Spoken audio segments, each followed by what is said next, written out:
Best Taiwanese restaurant in California. Here we have the green onion pancake, tea. This place is super underrated. You guys should all go here before all the tourists comes here and before this video blows up. So this is really good. This is really different. This cold noodle dish. This is their house noodles. I recommend this. It's really good. I just had it yesterday actually, my first time because I never tried it. I really like it.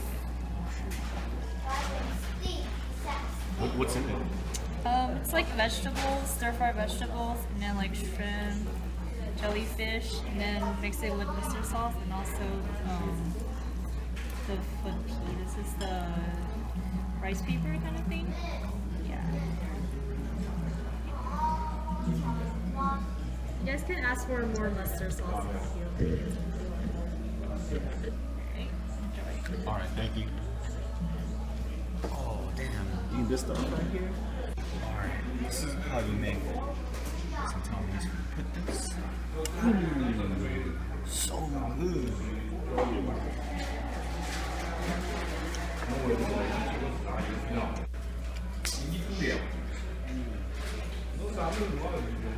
There you go.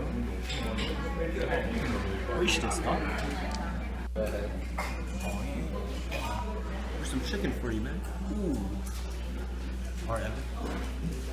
This is their house chicken. This is a must get. I absolutely loved this. There you have it.